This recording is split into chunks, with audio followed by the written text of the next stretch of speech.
Are you here for the drama, the hypocrisy, the absurdity of it all?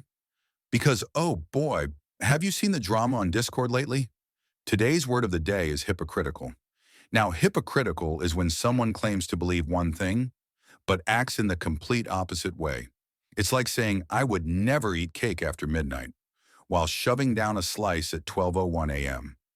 We've all seen it. Some of us are it. Months ago, as a brand new channel, we were accused, by many in the Cow Lasers Discord, of recording voice chats. And honestly, that's not even the biggest coincidence yet. Here's the truth. We've never even been in a chat room, unless you count AOL chat rooms back in the day. And if that counts, someone please tell me where my dial-up modem went.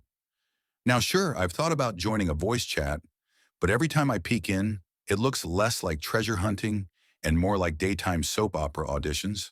So I figured, nah, I'll just keep my popcorn and stay out of it. Were our videos controversial from the start? Absolutely. Did we maybe cross some unspoken online treasure hunting etiquette? Maybe. That part's still up for debate. But here's the flat-out truth. We have never recorded anyone. Not once. Ever. Well, okay, maybe an ex-husband sneaking around once upon a time, but that's another story for another channel. Here's where the comedy really kicks in. While everyone was accusing us of being secret recorders, the minute Justin Posey shows up in a Discord voice chat, everyone starts demanding a recording. Suddenly, the entire community is like, hit record! Get the transcript! This needs to be saved for history.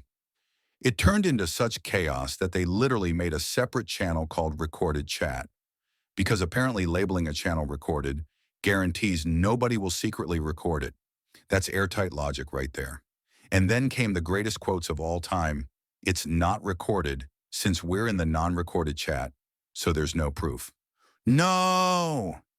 You can take notes but not record this room. Already recording. Oops. I wouldn't post it. Opens you to lawsuit, not us. We're all going to the recorded channel. Having a channel called Recorded Channel will 100% prevent everyone from recording what we discuss. I heard a recording of the impromptu Q&A wouldn't be allowed, but is a transcript possible? And there you have it. Months of accusations, finger-pointing, paranoia, and irony so thick you could cut it with a rusty treasure hunter's shovel. So, the real question is, were we ever recording? Nope. But was the drama recording itself? Oh yes, loud and clear. And just like that, you stayed all the way to the end. Congratulations, you survived the chaos, the accusations, and the comedy gold of Discord drama. The truth is still out there, the recordings are still not ours, and the irony continues to record itself every single day. Now, before you head out, a reminder. This channel does have a membership for just $5. Behind that little paywall, you'll find videos without ads. You know, the ones YouTubers usually cash in on. You'll also get access to hints for the treasure boxes we're currently hiding, plus our book club content and more. We're not in the game of live streams or chasing super chats. Other creators can do that. We're just here telling the stories, and maybe, just maybe, dropping a few clues along the way. Some YouTubers say they're doing it just for the community. We, ironically, are trying to stay out of the drama. Keyword, trying. Now let's talk about Beyond the Map's edge. The creator has openly stated that he intentionally abandoned property somewhere in the western United States. And here's the kicker. If you search for that abandoned property, you do so at your own risk. Sounds simple, right? Except, not really. Because in the fine print, the book says, the first person to legally obtain physical possession of the abandoned property will be considered the finder. If the finder does not contact the steward within 30 days, they will lose the legal rights to the treasure. Wait a second. Doesn't he mean lose the rights to the abandoned property? Or is it somehow both? Legal gymnastics, anyone? It gets stranger. Searching at night is prohibited, which makes me wonder, how exactly do you legally tell someone what time of day they can look for abandoned property? It sounds less like law and more like strong suggestions written in bold font. And then there's the contradiction of all contradictions. Creating media content for commercial purposes, including social media monetization, is prohibited. Yet YouTube monetization is allowed. Which is it? What's the difference? Where's the line? Nobody knows. And with speculation that game cameras might be watching over this abandoned property, the whole thing starts to feel less like treasure hunting and more like an episode of Big Brother. So here's the takeaway. The drama is out there. The rules are confusing, the recordings are imaginary, and the contradictions, oh, they're very real. Thanks for sticking around to the end. Until next time, stay curious, stay cautious, and most importantly, stay out of the recorded channel. But before we sign off, let's ask the real question.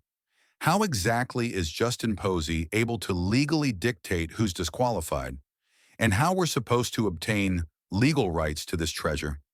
How exactly does Justin Posey envision the process of legally claiming this treasure? I mean, do we just stumble across a 60-pound bronze Tucker statue in the woods, Indiana Jones style, only to find out it's holding the key to a safety deposit box?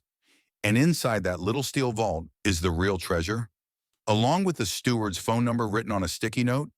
It's an intriguing setup because Justin has been clear. There are rules and there are ways someone could be disqualified. But what does that really look like in practice? At this point, the rules sound less like a treasure hunt and more like a reality TV show. Except instead of roses, you're handed a contract that says, by the way, you searched at 8:05 p.m., you're disqualified. Are we talking about legal technicalities? Timing? So what's the truth? A real hunt for abandoned property? A legal loophole waiting to snap shut? Or just another recording in the woods we'll never hear? Either way, the drama isn't over. It's just beginning. And then there's the element of mystery. While you're out there searching, hiking through forests or mountains, are you truly alone? Could there be game cameras watching the progress of seekers? Is it part of the design, a way to ensure fairness, or maybe just to add another layer of suspense? Rather than seeing it as a trap, I like to think of it as part of the storytelling. The rules, the prohibitions, even the possibility of being watched. It all adds to the atmosphere. It blurs the line between reality and adventure, making the hunt feel less like a hobby and more like stepping into a living novel. So maybe that's the real treasure, the thrill of wondering not just what you'll find, but how it will all unfold when you do. And with that, we'll leave you to ponder. Are we just chasing an abandoned property? Or are we living out an epic tale written in real time? Either way, the story continues, and so does the drama.